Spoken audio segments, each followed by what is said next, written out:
Hello everybody, welcome back. Today we're looking at the project. It's not done yet, but I got the video booth set up, so I figured I'd take what I had done and what I'd finished. I mean, you can even tell some of the liquid water isn't dry because it's still crazy white. It could be the exposure of the lights because this is a very bright photo booth, but I had to get the Warboss on the Wyvern in here and done. It's from Huth's 3D. It's Emang. I'm not going to say it right. I'll put a link in the description. You can go there. I cannot tell you how bad as a kid growing up I wanted a Warboss and a Wyvern. I really did. It's one of my favorite models.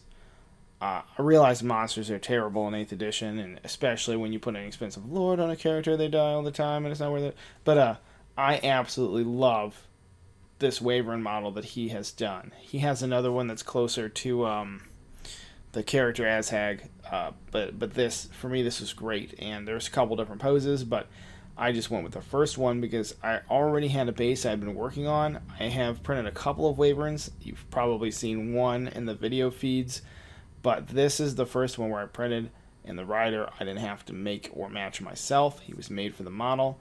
I chose not to put a trophy rack on him. You'll see that the 3D file has a trophy rack option. That wasn't intentional. I saw it on there. I added it to the print, and that part of the print actually failed.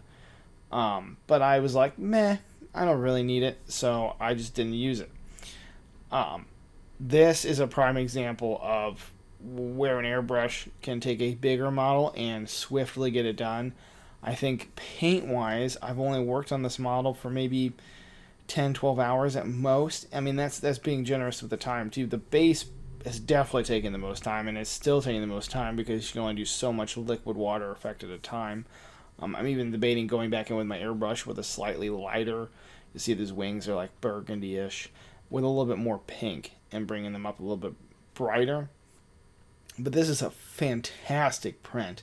It prints easy. I did have to make additional slices in the model that you normally would not.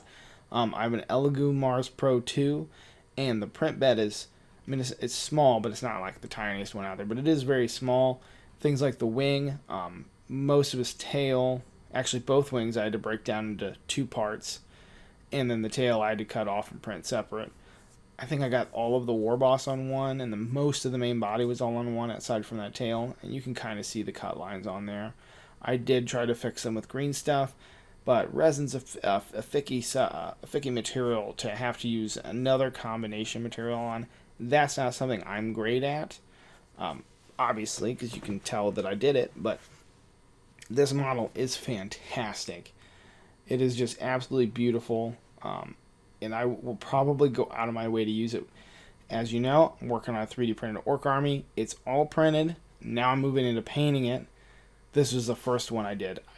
I was debating leaving it off to the side as like a haha, got all the boys done, got all the goblins done. This is the cherry on top. I just couldn't. I just kept thinking about it, so I just went ahead and said, that's it. We'll get this done. We'll make this the display standard, which it is.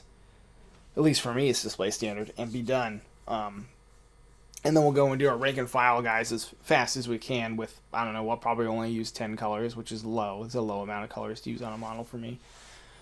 And we'll go through it as fast as we can and get them ready and get them on the table and get to the next battle report, which my plan is to do orcs and goblins as my army for the next 5 or 6 battle reports. We're working on getting someone or everybody together so we can get a bunch of these done, get them edited, and get them up so you guys can watch this, especially since we have 2 to 3 years before we get to watch or get the new 9th edition release. That's speculation. Nobody knows for sure. But, I mean, I just had to show you guys this model. This is such a fantastic print. He's done a really great job designing these. He's all of my orc stuff is coming from this dude. Again, his link will be in the description. And he's just great. I highly recommend, if you can, send him a donation.